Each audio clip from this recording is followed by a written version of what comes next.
Prezados, prezadas, bom dia, boa tarde, boa noite, a depender do horário em que o vídeo seja assistido. Vamos dar continuidade aqui à discussão a respeito da elaboração do projeto de pesquisa na nossa disciplina de metodologia da pesquisa jurídica. E hoje nós vamos para o item 1.4 na estrutura que temos seguido, que é a justificativa. Então, lembrando que o projeto se inicia com o item 1.1 propriamente, que é o problema de pesquisa. Isso tudo dentro do item 1, que é a chamada introdução. Então, nós temos o problema de pesquisa, item 1.1, 1.2 as hipóteses, 1.3 os objetivos, que nós dividimos em objetivo geral, que é 1.3.1, e objetivos específicos, 1.3.2. E agora o item seguinte, o item 1.4, que é a justificativa do projeto.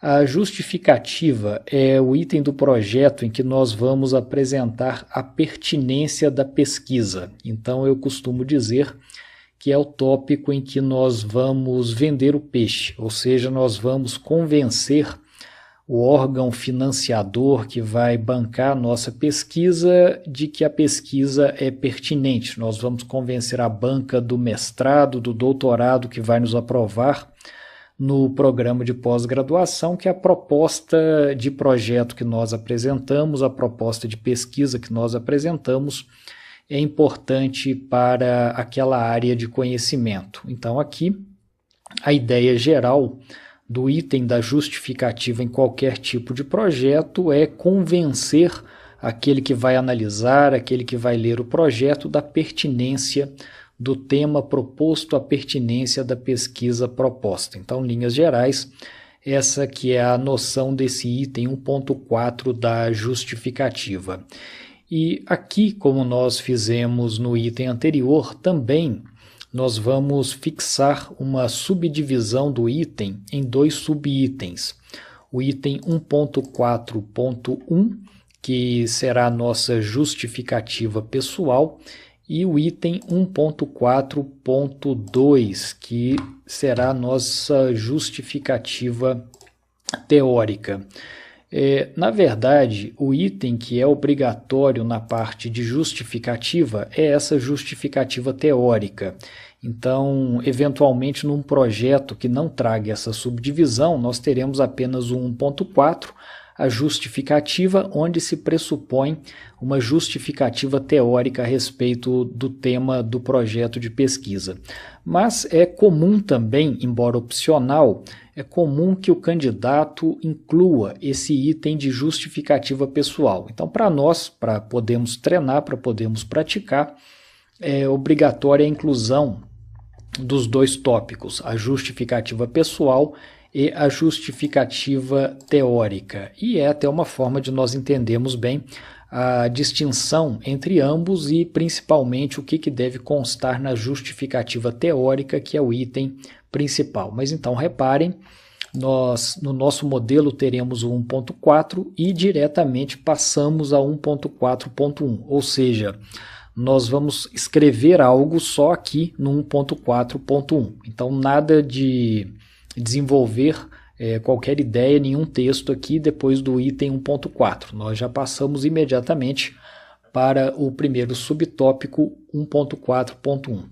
Essa justificativa pessoal é uma apresentação para quem analisa o projeto da pertinência individual que aquele tema, que aquela proposta tem para mim enquanto pesquisador.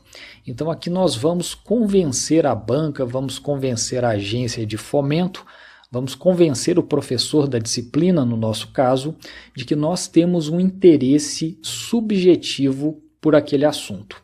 Então esse item, e por isso é um item opcional, é um item subjetivo. Nós vamos escrever o que nos atraiu a atenção para esse tema. Eu tenho que convencer a banca de mestrado, por exemplo, que o meu interesse é tão grande naquele assunto que eu não vou começar o mestrado, começar o doutorado e abandonar no meio. Eu tenho que convencer o professor da disciplina de metodologia que eu não vou propor um projeto aqui para depois mudar de ideia no próximo semestre e ter que refazer o projeto por conta de uma mudança de tema da monografia. Então aqui nós vamos explicar para o leitor por que que nós temos um interesse tão grande por esse assunto, por que que nós somos fãs desse assunto. E aqui não cabe fazer citação, não cabe referenciar o texto, porque de fato se trata de um texto subjetivo.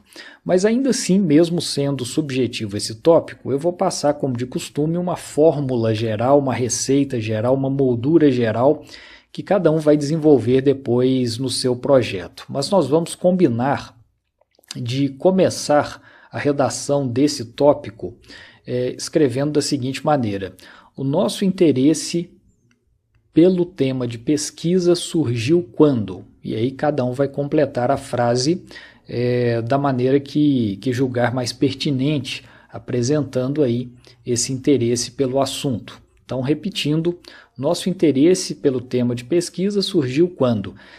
Isso pressupondo que estejamos escrevendo na primeira pessoa do plural. Então, jamais escrever aqui o meu interesse surgiu, não se usa a primeira pessoa do singular em textos técnicos. Então, é claro que quem lê sabe que é uma justificativa pessoal, mas ainda assim ela vem no plural. Se alguém eventualmente estiver escrevendo na terceira pessoa do singular, usando se como índice de indeterminação do sujeito, vamos redigir da mesma forma, só que na terceira pessoa, referindo-se a nós mesmos na terceira pessoa. Então, quem eventualmente for escrever na terceira pode começar da seguinte maneira: o interesse pelo tema da pesquisa aqui apresentada surgiu quando o pesquisador, ou surgiu quando a pesquisadora, e completar a frase. Então, explicar para o leitor, quando que nós tivemos contato com o tema, o que chamou nossa atenção para o tema.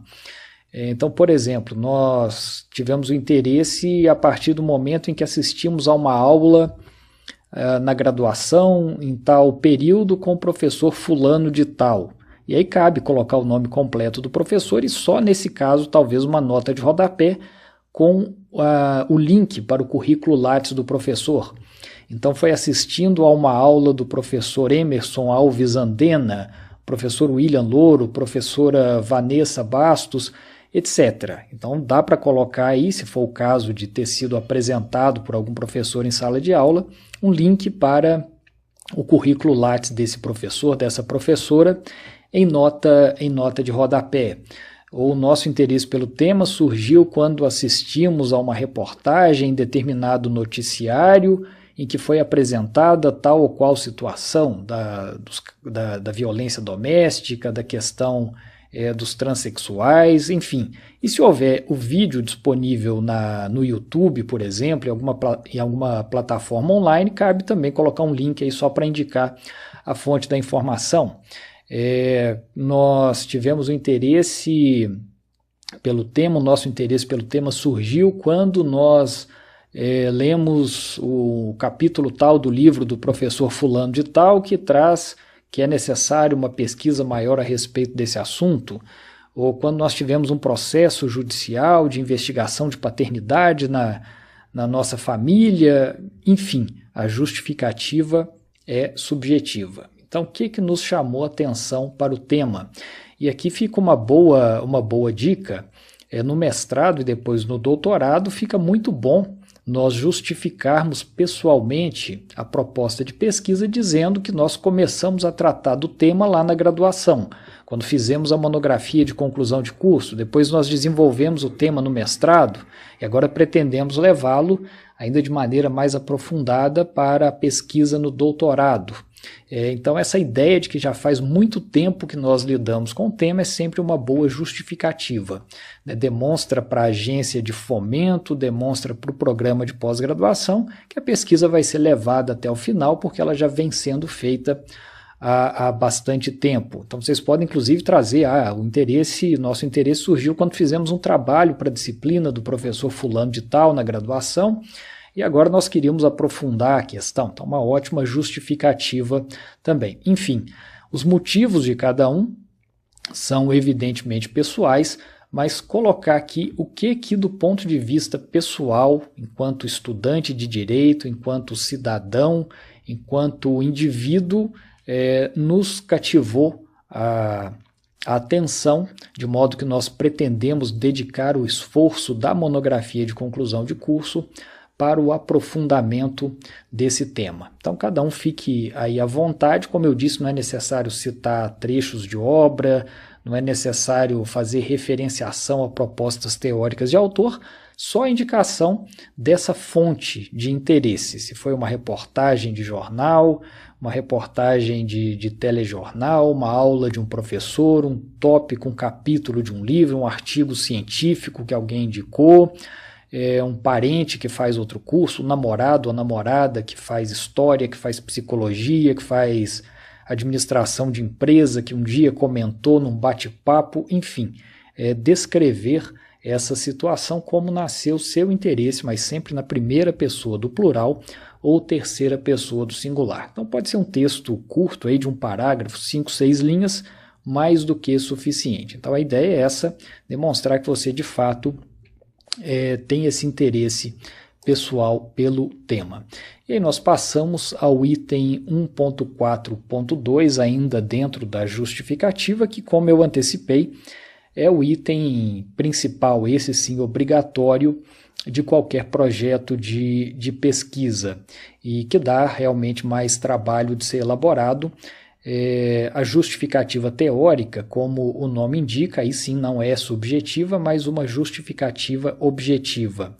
Nesse item, nós vamos apresentar a importância da pesquisa do ponto de vista bibliográfico.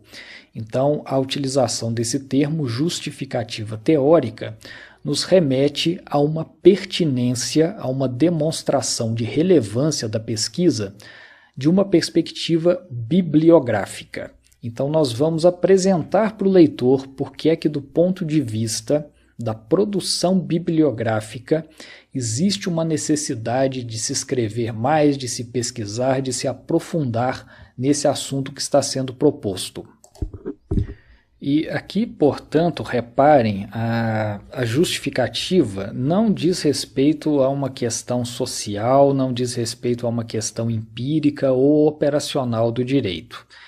Nós poderíamos até incluir como um plus, mas é dispensável dizer que o tema é importante porque ele diz respeito a uma questão atual, a uma questão social pertinente, etc. Mas aqui o que é fundamental, o que é indispensável é explicar que falta bibliografia específica a respeito do assunto. Por isso que nós dissemos, a pesquisa pode até ser uma pesquisa além de bibliográfica documental ou além de bibliográfica também empírica.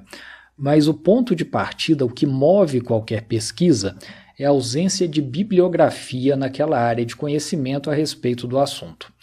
E aqui, mais uma vez, nós vamos não só sugerir uma fórmula geral para a redação da justificativa teórica, como nós vamos voltar àquele critério que combinamos desde o início do semestre, que para nós, na monografia de conclusão de curso, é suficiente o limite, a linha divisória dos manuais, daquilo que é trazido pelos autores em obras didáticas a respeito do assunto e aquilo que é discutido em sala de aula.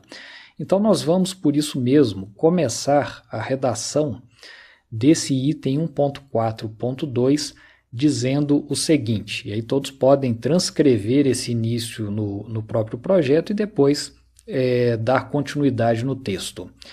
A pesquisa, vamos começar assim, a pesquisa justifica-se pela ausência de bibliografia específica nos manuais jurídicos da área. De qual área, né? Tá aí cada um complete, da área do direito administrativo, do direito civil, do direito empresarial, a área em que cada um vai desenvolver o projeto e a monografia. Então, a pesquisa se justifica, a pesquisa é pertinente na medida em que os manuais da área D não aprofundam suficientemente o tema. Aliás, vocês podem colocar da seguinte maneira, que os manuais nada trazem ou trazem muito pouco a respeito do assunto. Então, a justificativa teórica começa com essa assertiva geral de que o tema não é trazido, não é tratado ou é tratado de maneira superficial nos manuais. Feita essa introdução, geral no início da justificativa teórica, nós vamos, na sequência, demonstrar isso para o leitor, que de fato os manuais não trazem nada a respeito do assunto, ou aqueles que trazem muito pouco. E aí nós vamos combinar de explorar pelo menos 10 manuais na sequência. Nós vamos escrever um parágrafo para cada manual que nós explicaremos para o leitor em que medida a questão é tratada. E agora sim, cada manual aqui citado tem que ser referenciado em nota de rodapé. Então, por exemplo, feita essa introdução geral, os manuais da área tal trazem muito pouco ou não trazem absolutamente nada a respeito do tema. O manual do professor fulano de tal, então citar o nome do professor, citar o título do manual, intitulado isso e aquilo, não menciona a questão que nós pretendemos aqui desenvolver. Segundo parágrafo, já o manual, curso de não sei o que, do professor fulano de tal, menciona o assunto, mas traz apenas um parágrafo a respeito do tema. Então você dá uma informação e coloca a nota de rodapé indicando inclusive em que página o leitor vai encontrar esse parágrafo a respeito do assunto. Já o manual da professora tal também menciona o assunto, mas de maneira apenas superficial. O manual da professora traz uma nota de rodapé, a nota número tal, em que ela menciona o instituto tal, que é o que nós pretendemos fazer aqui na monografia, desenvolver na monografia. Mais um parágrafo, mais um manual. Já o professor fulano também não trata diretamente do assunto, mas ele trata de um assunto correlato que é esse. Já outro parágrafo, a professora tal, fulana de tal, também não trata da questão especificamente na área, ela trata de uma discussão paralela, enfim. Falai de pelo menos 10 manuais principais da área e em que medida esses manuais tratam muito pouco ou não tratam do assunto. E aí no final fechar com o parágrafo. Bem, tendo em vista que os manuais da área, os manuais didáticos, não aprofundam, não trazem adequadamente a discussão a respeito do tema, daí a necessidade de se produzir mais, daí a necessidade de se pesquisar, de se aprofundar mais a respeito do assunto. E de novo é aquela linha divisória, nós temos que conhecer bem o que os manuais trazem, como eu disse, pelo menos 10, quem puder colocar mais, e claro, especialmente em temas mais novos, que envolvem aí alguma alteração legislativa, usar os manuais mais recentes. Eu não vou encontrar nenhum manual publicado há 10 anos atrás falando da reforma trabalhista acontecida agora durante o governo do presidente Michel Temer, evidentemente, mas e os manuais publicados desde então? Então, usar preferencialmente manuais atualizados. E quanto mais manuais, melhor. E é claro, começando sempre com aqueles mais difundidos na sala de aula, aqueles recomendados pelo professor, e a ideia fundamental da justificativa é essa. Foi escrito pouco até aqui, daí a necessidade de se escrever mais. Quem for depois fazer um mestrado ou doutorado, o princípio é o mesmo, só que aí não vale ficar em manuais. Aí no mestrado nós vamos dizer que há poucos artigos científicos publicados a respeito do assunto na área do direito, dizer que pouquíssimas dissertações de mestrado já trabalharam aquela questão, que pouquíssimas ou que não existem teses de doutorado a respeito do assunto, etc.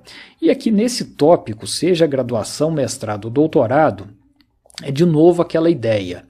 O bom assunto para se desenvolver a monografia, o bom tema, é aquele que não seja trabalhado nos manuais, aquele que não seja trabalhado em livros didáticos específicos, mas que seja bem trabalhado em caso de artigos científicos, teses e dissertações.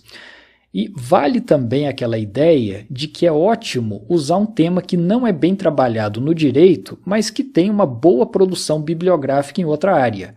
Então eu pego um tema que é correlato com as ciências da computação, direito de informática, alguma coisa assim, um assunto específico em que os manuais não têm ainda uma boa abordagem, e trago essa discussão lá da bibliografia das ciências da computação para cá, ou um tema da sociologia, da psicologia, da economia, eu traduzo aquilo daquela área para cá. E aí que eu disse, vale também para o mestrado e doutorado. Uma ótima forma de chegar a um bom tema encontrar um assunto que não é tratado em artigos científicos, em teses de doutorado ou dissertações de mestrado no direito, mas que já tem uma boa produção teórica em outra área.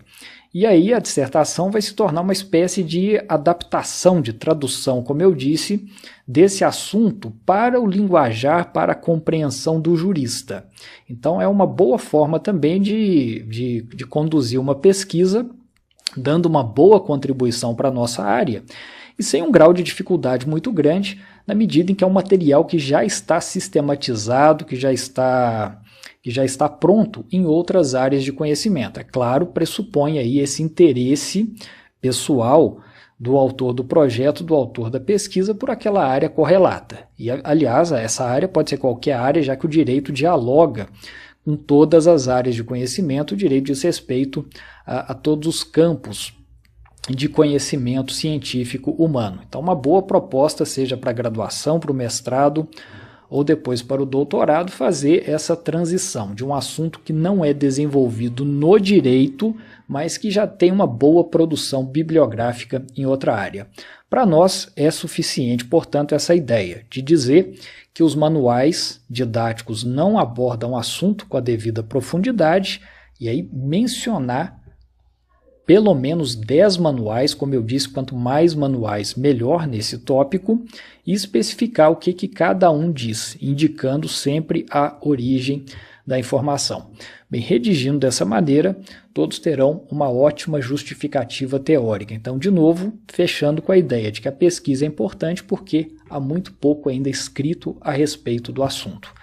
A justificativa é teórica, não é uma justificativa social, não é uma justificativa prático-profissional, nada disso. Aliás, essas questões podem até aparecer no item anterior da justificativa pessoal, né?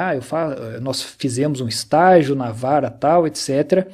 Mas aqui não. A justificativa teórica deve apresentar a pertinência bibliográfica da pesquisa proposta. Eu agradeço mais uma vez a atenção, vamos avançando na construção do projeto e até a nossa próxima oportunidade.